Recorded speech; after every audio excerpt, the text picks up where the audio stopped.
Le monde se transforme. Au Japon, en Chine, en Europe, ils investissent de manière massive en hydrogène vert. Notre appartenance au Canada nous fait envoyer plus de 2 milliards de nos impôts québécois dans les sables bitumineux. Donc, si on est sérieux au niveau de l'environnement, on doit l'être également avec l'indépendance du Québec. Le chancelier allemand, il est venu au Canada pour parler d'énergie.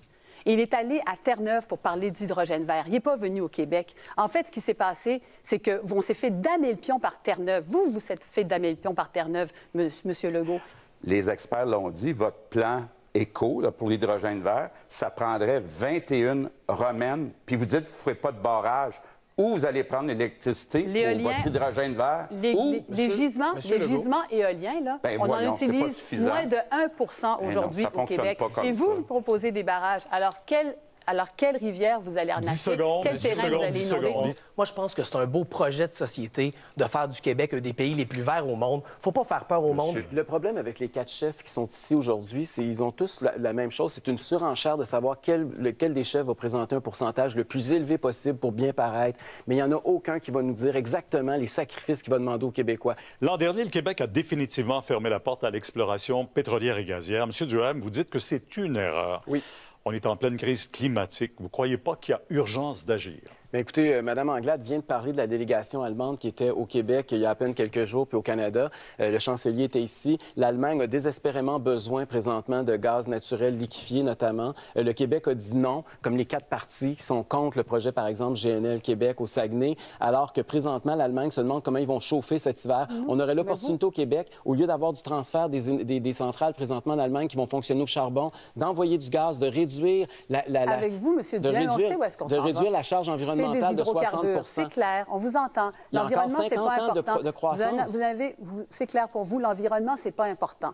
Vous, c'est les hydrocarbures, c'est comme le chef de la CAQ. Madame Anglade, je comprends que ça paraît bien, là, vouloir parler contre les hydrocarbures. La réalité dans le monde, c'est qu'on en a encore pour 50 ans de croissance de la demande du gaz. Le Québec a une réserve. On aurait la chance de réduire l'empreinte écologique de la planète puis de créer des emplois lucratifs dans nos régions. Puis vous dites non à ça, juste pour bien paraître. Ce n'est pas rationnel, Madame Anglade. Parce que vous voulez nous ramener en 1950. Vous vous rappelez l'époque où vous étiez avec M. Legault, président de la CAQ, et où vous étiez une championne qui disait qu'il fallait développer les hydrocarbures. Vous vouliez, avec M. Legault, faire du Québec la Norvège d'Amérique. Avez-vous oublié ça? Monsieur Nadeau-Dubois, vous dites que c'est la décennie de la dernière chance. On sait tous que ce ne sera pas suffisant de changer sa Honda pour une Tesla.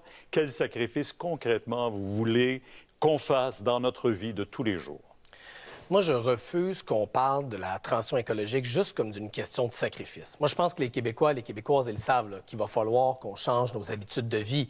Mais il y a aussi un gain de qualité de vie là-dedans. Ce que M. Duhem, M. Legault nous disent, c'est qu'il faut continuer dans les hydrocarbures, mais en fait, on enrichit des multinationales dans les paradis fiscaux, alors qu'on a de l'énergie puis des entreprises d'ici qu'on doit encourager. Pour répondre à votre question sur les sacrifices... Donc, les sacrifices, c'est ça que les gens veulent savoir. Qu'est-ce qu'ils auront à faire concrètement aujourd'hui? Il faut transformer l'économie et ça demande des investissements massifs parce qu'il faut baisser les émissions de gaz à effet de serre, mais c'est également une opportunité économique. En fait, nos plans se ressemblent pas mal, puis je ne veux pas faire à semblant. Là, on a de bons plans, puis félicitations. Puis, M. Bruno, vous parlez de sacrifice, là. On aura beau tout boire notre 7-Up avec une paille en carton. Si M. Legault fait le 3e lien, ça va annuler tous les efforts des gens. Maintenant, contrairement à M. Duhem, on ne veut pas défigurer l'île d'Orléans en faisant passer une autoroute sur l'île d'Orléans. Monsieur Legault, vous savez qu'il y a 4 ans, vous disiez, par exemple, le contraire. Vous proposiez un 3e lien à l'Est, puis vous vous souvenez peut-être pas, mais vous avez aussi déposé des études. Je sais que là, vous les avez enlevées du site Web là, parce que ça faisait plus votre affaire. Mais M. Legault a passé beaucoup de mois à renvoyer la balle à Justin Trudeau dans un autre échange stérile entre le fédéral et le provincial. Et le nœud du problème, c'est le contrôle de nos frontières, parce qu'on a beau saisir des armes, s'ils rendent plus d'armes par nos frontières que ce qu'on est capable d'en saisir, bien, on se retrouve dans des situations où il y a des armes à feu partout. Et c'est une vraie question, le contrôle de nos frontières, à laquelle François Legault n'a aucune réponse. Vous, votre seule solution, c'est de faire un référendum sur la souveraineté pour régler le problème des armes. Mais il y a aussi toute cette mouvance aussi de vouloir désarmer les policiers, de vouloir définancer la police. On ne peut pas échapper à ça. Puis M. Nadeau-Dubois, je sais qu'il ne veut pas entendre parler de ça ici ce soir, mais ça a rapport avec ce qui se passe présentement. Il n'y a personne qui casse du sucre sur le dos des policiers et des policières ici ce soir, M. Duhem. Mais vous, là, dans votre équipe, il y a des gens qui veulent mettre des guns partout. Excusez-moi l'anglicisme, mais c'est ça la vérité. Mais vous voulez ça, les c'est la enlever. pire chose à faire Mais en vous ce voulez moment désarmer les dans policiers, un- monsieur C'est Nadeau-Dubois. faux. C'est dans votre programme, vous ne l'avez Québec, pas mis dans votre plateforme. C'est pour ça que vous n'avez pas livré la marchandise Vous comme avez opposition. taxé- vous voulez pas parlez taxer les gens? exactement comme François Legault. Vous avez Vous la avez- même vision pour le Québec. D'ailleurs, vous êtes On n'a vous-même pas- une ancienne caquiste. Tout est dans tout. Non, vous avez parlé d'une surtaxe pour le Je vous ai consommateur. répondu tantôt. Pour le C'est une consommateur, surtaxe sur les ça va être profits combien? des pétrolières. 30 cents le litre? C'est une surtaxe. Une piastre le J'ai litre, jamais ça va dit être combien? Vous déformez mes répondre. propos, M. Legault. Vous déformez mes propos. Surtaxe Donc, il y aura zéro sur les taxe pour le pétrolières, consommateur? Les surprofits des pétrolières. Maintenant, j'aimerais revenir Le au bouchon de consommateur... circulation, s'il vous plaît. Il répond pas. J'ai répondu 3 fois. La clé ici, là, c'est que la CAQ se concentre sur des projets de tunnels en fonction du sondage du jour. C'est à se demander si les architectes de leurs tunnels, c'est les animateurs de Radio X. Monsieur Duhem, vous proposez de suspendre les taxes sur l'essence. Autrement dit, plus votre auto, votre VUS est gros, plus le cadeau est gros. Bien, d'abord, c'est pas tout à fait ça, là, parce qu'il y a des gens même qui n'ont pas de voiture qui vont profiter d'une baisse sur l'essence parce que tout le monde consomme, puis les produits, malheureusement, ils se promènent tous sur les routes, puis quand ça a besoin de l'essence. Il va en avoir plus sur le marché. Il n'y aura plus d'attente pendant 2 ans comme en ce moment. Le monde va pouvoir s'acheter plus facilement des non, véhicules propres. vous n'avez pas à Et répondre, oui, c'est un face-à-face, les c'est véhicules ultra polluants, là, M. Bruno, il y en a 300 plus sur nos routes par rapport aux années 90. C'est ça qui est hallucinant. Moi, j'ai la sincérité de dire... C'est ce qui est hallucinant on avec peut Québec plus continuer solidaire. comme ça. C'est ce qui est hallucinant avec Québec solidaire. À chaque fois qu'il y a un problème, il y a une taxe. D'ailleurs, leur campagne ressemble à ça. C'est une nouvelle taxe par jour. C'est une espèce de striptease de taxes. Monsieur Duhem, présentez-vous comme gouverneur du Texas. Vous allez être Ben vraiment oui. à votre place. Moi, M. Nadeau-Dubois, je vous insulterai Pour jamais, vrai? puis je n'irai jamais vous dire de vous présenter à Cuba, OK? J'aimerais ça qu'on reste respectueux. Merci. Madame Anglade, pourquoi ne pas mettre tous ces milliards en santé et en éducation? Il faut faire les deux. Il faut aider les familles à joindre les deux bouts. C'est pour ça qu'on propose de mettre 5 000 remettre 5 000 par famille. Ceux qui gagnent de 0 à 50 000 reçoivent une remise d'ici le 31 décembre de 1 200 750 pour ceux entre 50 000 et 80 000. Bien, notre bouclier contre l'inflation, c'est 400 à 600 au mois de décembre pour tout le monde. Nous, notre plan, c'est pas compliqué. On a les baisses d'impôts les plus généreuses de tout. Mais justement, est-ce que vous allez gérer les finances du Québec comme vous gérez vos finances personnelles? Non, on veut. Moi, ce que je dis aux gens, c'est que les baisses d'impôts qu'on propose, c'est qu'on veut que l'État du Québec se serre la ceinture plutôt que les familles du Québec qui serrent la ceinture. D'abord, je suis tellement fier. On a augmenté les salaires des enseignants de 15 Vous Elles ne sont l'aviez pas épuisées. fait. Les travailleurs sont contents, leur 40% salaire des augmente, entreprises Mme Anglade. québécoises Les travailleurs de sont contents. 40 des Attention, entreprises attention, on québécoises vous sont entend. obligées de refuser des contrats parce qu'ils ne sont pas capables d'avoir de la main-d'œuvre. C'est ça qui se On a produit réduit présentement. notre écart de Alors, richesse avec ça, l'Ontario. la- Donc, ça la va mieux personne qu'en qui s'en Ontario. sort, les Québécois ne Ça va sentent mieux pas que qu'en ça va mieux Ontario. dans leur déjà poche, terminé M. ce bloc. Vous voulez parler de comparaison avec l'Ontario? Faisons la comparaison avec votre ami Doug Ford. Vous avez créé 3 fois moins d'emplois que Doug Ford dans les derniers 4 ans. 3 fois moins d'emplois. L'important- Alors, vous vous faites battre par Doug Ford au niveau de l'économie. Vous vous faites C'est battre faux. par Terre-Neuve au niveau C'est faux. de l'énergie. C'est En fait, faux. vous vous faites battre sur tous les plans. C'est faux. Actuellement, l'écart de richesse avec l'Ontario, pendant les 10 dernières années libérales, a été à 16 Est-ce que vous pensez- Il est maintenant à 13 Le taux de chômage au Québec est plus bas qu'en Ontario. Là, vous savez qu'à la dernière élection, quand il était ici sur ce plateau-ci, M. Bruno, il disait qu'il allait réduire la taille de l'État de 5 000 employés. Non seulement il ne l'a pas fait, mais il a augmenté la taille de l'État. Tous ces employés-là pourraient être aujourd'hui dans le secteur privé pour combler une partie de la pénurie de main-d'œuvre. Ça fait 25 ans, M. Legault, que vous êtes en politique. Vous avez été ministre de l'Éducation. Vous avez été ministre de la Santé. Vous avez été premier ministre pendant 4 ans. Après 25 ans politique, ça ne peut pas toujours être la faute Madame des autres. Anglade. Sur les médecins de famille, là, les Québécois, les Québécoises sont tannés d'entendre ça. Jean Charest l'avait promis, Pauline Marois l'avait promis, M. Legault l'avait promis. Là, Mme Anglade essaie de nous présenter ça comme une nouveauté. Ces C'est pas vieilles nouveau. recettes-là, là, on les a essayées. Le problème, c'est que le monopole public est inefficace. M. Duhem, on est deux ici à être d'accord Monsieur avec le Bruno. privé. Mais, M. Legault, Sauf moi, je que vous le crois privé, plus. pour nous, il est gratuit. On paye Mais avec nous la autres carte aussi. soleil. Vous, c'est juste les riches. Il y a Monsieur des Legault, assurances c'est privées. pas vrai. Mais C'est faux, ce qui est monsieur vrai, Legault. par contre, Ce qui est vrai, non, un M. instant, ce qui est Legault, je ne vrai, laisserai pas partir avec le ce qui est bal vrai, là-dessus. Là. Ce qui Un est vrai, instant. là, c'est qu'il y a 3 partis idéologiques ici. Ah oui, ils sont pour le monopole qui public, sont- ça, on le sait. Ils Mais veulent Monsieur garder Legault, le passé. Monsieur Legault, j'aimerais Le ça vous monopole. croire. J'aimerais ça vous Monsieur croire Bruno. ce soir, sauf que quand on a Monsieur Bruno. fusionné la DQ avec la CAQ, vous nous avez dit oui au privé, puis vous n'avez jamais rien fait. Vous avez privé, donné votre engagement par la suite. Comment on peut vous croire aujourd'hui? On Monsieur Legault, s'engage vous avez menti. on s'engage à faire Santé. 2 établissements privés, mais gratuits. Vous, ça va juste être pour les riches. Monsieur Legault, vous avez le déjà mot de la engagé- Un autre engagement que la CAQ avait pris, qui était à l'origine l'œuvre de Gaétan Barrette, c'était de donner de la rémunération très, très généreuse aux médecins spécialistes. Et quand la présidente des médecins spécialistes a eu terminé de renégocier avec François Legault, elle a dit « C'est le plus beau jour de mon mandat ». Fait que c'est pour dire que ça n'a pas négocié fort fort. Sur la pandémie, M. Duhem, c'est facile pour vous de jouer au gérant d'estrade pour plaire à la base électorale. Mais si on se retrouve, par exemple, dans une autre vague, une vague majeure où le réseau de la santé est sur le point de s'écrouler... Je peux vous dire que quand j'ai choisi de me présenter à la direction d'un parti qui était à 1 puis qui avait 500 membres, c'était pas par opportunisme, M. Bruno. Je l'ai fait par conviction profonde. Puis toute ma vie, j'ai défendu les libertés individuelles. Je veux juste que vous sachiez ça. Ma question, c'est que je vais parler à la population du Québec. Je ne vais pas tenter de les infantiliser comme M. Legault a fait pendant 2 ans. Je vais parler à la population du Québec comme des adultes responsables. On va protéger les plus vulnérables, mais on va laisser les gens vivre. Puis d'ailleurs, l'Institut de la statistique le montre. On a eu moins de décès au Québec qu'ailleurs en Amérique du Nord. On ne partira pas une guerre de chiffres. Là. Vous savez que c'est faux. Vous savez qu'on a plus de morts. Moi, je comprends que les citoyens étaient tannés des mesures. Mais qu'un leader comme vous, pour gagner des votes, appuie pas les mesures, alors que tout le monde remet dans la même direction, vous avez tiré dans le fond de la chaloupe. C'est ça que vous avez fait, non, M. Legault, je m'excuse, là, mais c'est irresponsable. M. Legault, ce qui était irresponsable, c'est d'avoir géré une crise de façon non scientifique. Pouvez-vous aujourd'hui nous dire sur quelle étude scientifique vous avez fait des couvre-feux au Québec? L'idée, c'était de réduire les contacts pour qu'il y ait moins de contagion, pour qu'il y ait moins de décès. Monsieur Legault, vous n'avez pas été solidaire avec les personnes âgées. Monsieur Legault, vous n'avez pas été solidaire avec les Québécois et avec les enfants du Québec non plus. Comment ça se fait que vous avez été le pire confineur du continent? C'est pas rien, là. Il y a nulle part ailleurs où ils ont fermé l'industrie de la construction. Nulle part ailleurs, ils ont fermé les salles à manger aussi longtemps que vous l'avez fait. Nulle part ailleurs, on a gardé le masque aussi longtemps.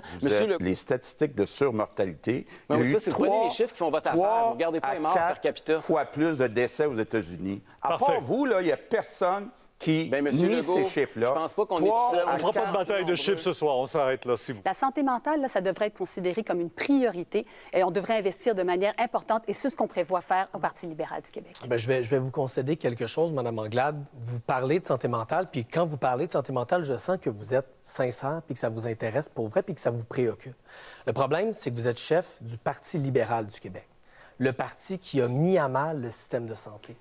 Mais le projet de M. Legault, il faut le dire, c'est très électoraliste parce qu'on n'aura pas les moyens à 800 000 $ de la Chambre d'en faire beaucoup puis de soigner beaucoup d'aînés avec ça, avec les maisons des aînés. C'est beau pour taper à l'œil, pour couper des rubans pour un politicien en campagne électorale, mais à long terme, pour les aînés du Québec, je suis pas sûr que ça va être très efficace. Bien, il n'y a rien de trop beau pour nos aînés qui ont bâti le Québec. C'est ça que vous voulez dire. Les CHSLD qui sont vétustes, pendant ce temps-là, il arrive quoi? Les travailleurs de la construction qui bâtissent des écoles. On parle de soins, services à domicile, Mme Anglade. Services à domicile. Le problème... Monsieur Nadeau-Dubois, on va fermer votre micro. Je vous dis, le prochain coup, on ferme. On est en train de frapper un mur. En fait, on a frappé un mur et c'est nos aînés qui en payent les frais aujourd'hui. Aujourd'hui, on a besoin de régler cet enjeu-là, de faire en sorte que nos aînés puissent retourner sur le marché du travail s'ils souhaitent le faire, de leur donner une allocation puis un incitatif pour le faire. Vous et M. Nadeau-Dubois, vous voulez augmenter le nombre d'immigrants, même si le français est en déclin. C'est ça la réalité. C'est ça la réalité. Encore une fois, ça n'a strictement rien à voir. Sur cet enjeu-là, je suis obligé de dire que vous parlez comme M. Nadeau-Dubois. Vous promettez des gros projets pour flasher, mais vous savez parfaitement que ce n'est pas économiquement responsable. Vous savez que vous ne pourrez jamais offrir des chambres à 800 000 $ à tous les aînés du Québec. Merci tous les deux. M. Nadeau-Dubois arrive et dit « Moi, je vais faire 32 milliards de plus de transport collectif. » C'est quoi le rapport? Il va annuler quoi? Mais il va annuler quoi? Bien, d'abord, il y a une chose que je vais annuler, c'est le 3e lien. Eh bien, là, on parle de CPE, s'il vous plaît. Est-ce qu'on peut revenir au sujet? Je suis tellement d'accord avec vous, M. Bruno. C'est juste qu'il a tellement changé de sujet que j'ai pas eu le choix. Vous allez arrêter le chantier de quelle garderie, quelle école, quel hôpital? Ça devient gênant. On parlait de CPE, je pense que le monde à la maison m'attend. Ça devient gênant. On est censé parler de CPE. Attention, ça va attention. Avec des pénuries de chauffeurs d'autobus, des gens même des enseignants qui n'étaient pas là, même la ventilation, alors qu'il avait reçu l'argent du fédéral, ils sont arrivés dans les écoles, puis la ventilation, il n'y avait rien de réglé de ce côté-là. Est-ce que le nombre d'écoles Votus a augmenté sous vos 4 ans, oui ou non, M. Legault? Il a baissé à 59 Moi, je pense que toutes les idées ont droit d'être nommées, ont droit d'être débattues. Tous les livres ont droit d'être lus, d'être débattus. Les idées, les livres ont aussi le droit d'être critiqués. C'est à ça que ça sert une université, un cégep. Est-ce qu'on peut les nommer, les livres, M. Saint-Pierre Plamondon? On peut les nommer? Dans quelle société on vit s'il y a des livres qu'on ne peut plus nommer puis s'il y a des mots qu'il faut bannir du dictionnaire? Même si ça heurte certains de nos concitoyens. Bien évidemment. Si moi, je me sens heurté ce soir par quoi que ce soit, est-ce qu'on va s'empêcher de débattre démocratiquement? C'est les fondements de notre société. Il ne faut pas prendre ça à la légère parce que de la manière que ça s'impose, non seulement dans les universités, mais dans les médias et dans la sphère politique, c'est que rapidement, on accuse quelqu'un qui donne son opinion de toutes sortes d'épithètes, d'insultes, d'étiquettes nauséabondes pour empêcher des mots, des œuvres, des idées de librement circuler. Et c'est une valeur fondamentale de la démocratie que la libre circulation des idées. Je suis d'accord avec M. Plamondon. Il faut pouvoir débattre de ces choses-là. Il faut être capable aussi des fois de critiquer, d'écouter quand les gens ont des critiques à faire. Tout ça, ça fait partie de ce que c'est la liberté académique, avoir des campus où on débat, puis des fois on débat vivement. Vous avez dit qu'on peut les lire tantôt, mais vous seriez prêt à les nommer devant les élèves? Le livre de Pierre Vallière, par exemple. Il n'est pas question d'interdire des mots ou d'interdire des livres. C'est normal qu'il y ait des débats parce que la société change puis les mentalités évoluent. Mais est-ce que Nègre blanc d'Amérique, est-ce qu'on peut dire le titre de ce livre-là? Parce que c'est le nom d'un livre qui porte sur l'histoire des Québécois. Est-ce que vous êtes capable de nommer le titre de ce livre-là? Bien sûr, on peut dire le titre du livre de Pierre Vallière, Nègre blanc d'Amérique. Il n'y a aucun problème avec ça. Nouvelle. Vous avez clignoté à droite pour vous faire élire il y a 4 ans, puis vous avez viré à gauche depuis 4 ans, M. Legault. Vous avez dépensé, vous avez empilé le pire déficit de l'histoire du Québec. OK? Vous êtes un homme. Moi, j'ai voté pour vous parce que je vous ai cru. Je pensais que vous alliez réduire la taille de l'État. Je pensais que vous alliez assainir les finances publiques. Je pensais que vous alliez améliorer le système de santé. Vous avez rien fait de ça, M. Legault. Vous avez continué à engraisser la taille de l'État. Arrêtez de nous dire ce soir que vous avez été responsable avec les finances publiques. Nous, on va être rigoureux. Puis ce que vous n'avez pas eu le courage de faire. Vous l'avez promis en élection, vous ne l'avez pas fait pendant vos 4 années. Vous coupez les dépenses de 10 milliards par une réduction, par année. Par une réduction. 10 milliards. Il y a le vieillissement de la population qui fait que ça coûte toujours plus cher en santé. Il faut investir en éducation. Ça, c'est les 2 principales dépenses. Vous savez, c'est où on coupe le plus? 10 milliards. Vous allez couper ça où? 10? Bien, je vais vous le dire, M. Legault, si vous me laissez répondre. La principale coupure qu'on veut faire, c'est les subventions aux entreprises. Moi, dans mon gouvernement, il n'y aura pas un Pierre Fitzgibbon qui va se promener puis qui va distribuer des milliards à gauche et à droite dans des entreprises. C'est pas 10 milliards, je m'excuse. C'est quelques milliards, mais il faut commencer quelque part. Mais M. Legault... Mais vous coupez 10 milliards. On va retourner avec On a compris le 10 milliards, on a compris. Mais on retournerait à l'austérité libérale, des coupures comme dans le temps du gouvernement libéral. 10 milliards. Monsieur Legault, avez-vous vu comment vous dépensez? Avez-vous vu comment l'espace du gouvernement a augmenté sous votre leadership? Vous êtes comptable. Vous savez que ça n'a pas de bon sens où on s'en va. Vous n'arrêtez pas d'engraisser l'État. On a terminé. M. Legault, avec toutes vos déclarations, est-ce qu'on doit comprendre que l'immigration, c'est une menace? Bon. D'abord, on va mettre une chose au clair, là. Le Québec puis les Québécois sont parmi les peuples les plus accueillants au monde. Sous votre gouvernement, on a quintuplé l'immigration temporaire. On est rendu à 177 000 par année. Vous avez perdu le contrôle de l'immigration et ça a un impact direct sur le français. On va s'assurer que les nouveaux arrivants, les nouvelles arrivantes, ils soient en contact avec notre belle culture québécoise. On va donner des billets culture de 200 $. Ça, c'est un modèle qui va fonctionner au Québec, qui va nous permettre d'accueillir un peu plus, puis surtout d'accueillir pas mal mieux. Il faudrait aussi, M. Nadeau-Dubois, puis là-dessus, on s'entendra peut-être moins, là, mais il y a tout l'aspect de l'immigration illégale aussi qu'un jour, on va devoir régler. Là. Cette année, ça pourrait monter jusqu'à 40 000 immigrants qui vont entrer au Québec, là, notamment par le chemin Roxham. Je pense que ça aussi, c'est un problème. Puis d'abord, c'est inéquitable pour les immigrants qui ont le processus légal. Puis deuxièmement, ça pose un paquet de problèmes sur le contrôle des frontières. Et je pense que là-dessus, M. Legault a été très timide avec le gouvernement fédéral, mais à un moment donné, il va falloir que les 5 partis ici, on s'unisse pour parler d'une seule voix avec Ottawa sur cet enjeu-là. Merci tous les deux. Bien, d'abord, je pense qu'on est tous les deux d'accord que l'immigration, c'est une richesse. Je suis pas sûre dans les propos que vous tenez. Vous essayez de prétendre le contraire, là. Je suis pas sûre. Mais moi, je suis fier de plein de gens qui sont arrivés puis qui ont pris leur place puis qui ont fait des grandes choses au Québec. Maintenant, là où on a un différend, puis vous n'avez pas répondu tantôt, c'est comment on fait pour arrêter le déclin du français. Êtes-vous d'accord avec ça qu'au Québec,